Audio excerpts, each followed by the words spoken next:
Bose and Dyson, just two of many companies built on preying upon the weak and disabled. In the instance of Bose, all the early commercials were geared towards 80-year-old people, because we know about the time they hit 2 or 3 years old, maybe 5 or 6 in some cases, but definitely by the time we hit 60, these people think Santa Claus is real, and they think they're going to space one day.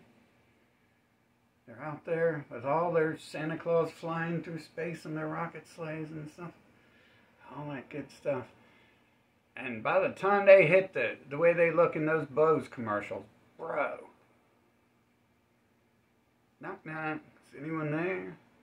And then we have Dyson, built upon, preying upon females. Look it up. Check it out. Have you ever heard Bose? Does anyone remember where Bose came from? They designed a little acoustic chamber so the sound sounds so great. It sounds like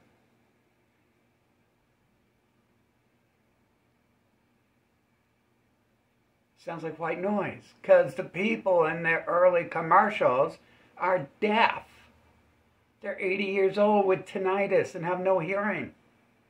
I don't remember, but I bet you they used to write the words on the screen, like, "This is Bose, it is so great. Crash out your retirement fund and buy it today. Even deaf people can understand this." They should have. It would have got more sales, because that was their target audience, was 80-year-old people. Do 80-year-old people really even listen to music? I never met an old person who listens to music.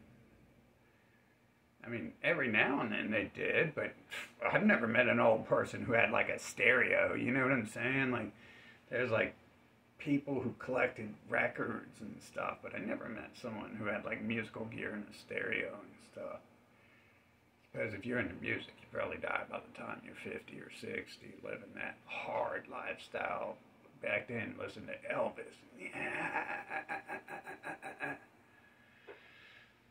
Definitely met a lot of people who had things, but like cassettes and CDs, but they never like cared about their stereos. So what is their target audience there? Their target audience is people with dementia. Obviously, because did you listen to Bose 10, 20 years ago? That's for people who can't remember what music they listened to 10 seconds ago sound like. Or it's for deaf people who just like to think they're listening to music. You know, a lot of these old people are also deaf. Predatory company.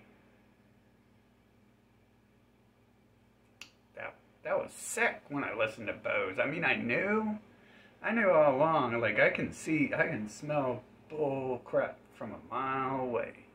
And I was watching the commercial and I'm like, I didn't even have to think it through.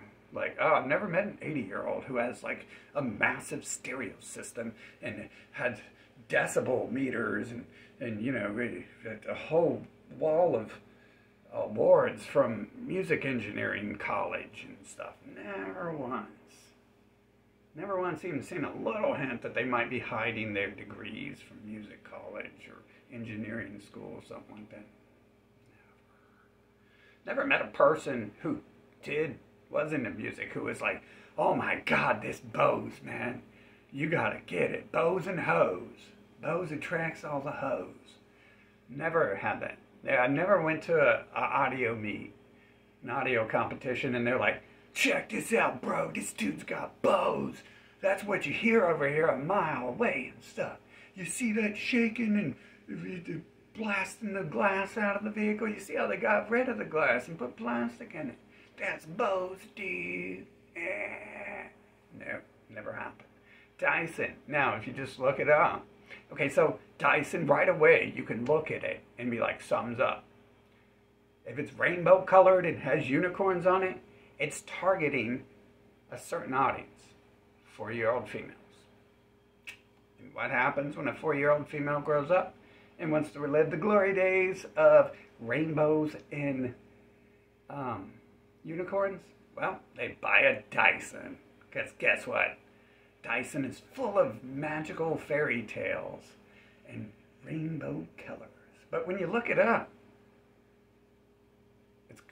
it's just nonsense. When you buy one, it's nonsense. I mean, it's $700 for a vacuum that works like a $150 vacuum or less. Bro, my Dyson was like allergen, pet, blah, blah, blah. So superior. The air was going to be so clean. It didn't even seal. It was the design of the frickin' Dyson. It's originally like $450. I made a video on it. It didn't seal. Okay? Didn't seal at all. It was worse than this thing, where it just pops into place. It's just a little piece of rubber that pressed against the plastic. No securing, no popping it in. I mean, like one of the seals there did pop in, but it was like so flimsy and loose anyways. And it doesn't matter if it was like, ooh, that seal was bad. No, that seal wasn't bad. It was garbage design. It was designed to be garbage. It was targeting little young 4-year-old females. And you know what? What daddy's little girl wants, daddy's little girl gets. Doesn't matter if it's a $700 unicorn living in magical fairy fantasy land. What matters is daddy's little girl wants it. And when daddy's little girl grows up, guess who pays for it? That's right, probably daddy still.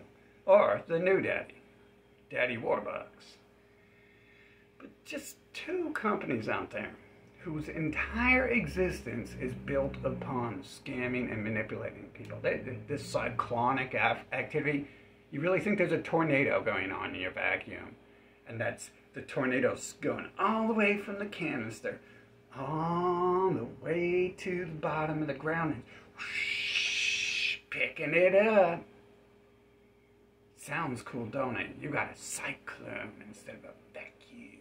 Oh, it's a cyclonic rainbow flying unicorn. Oh yeah, gotta get that. Gotta get that. And then Edward Bernays in his book Propaganda wrote about the unicorn lovers raising them to use the media to destroy the men and manipulate them into doing everything they say.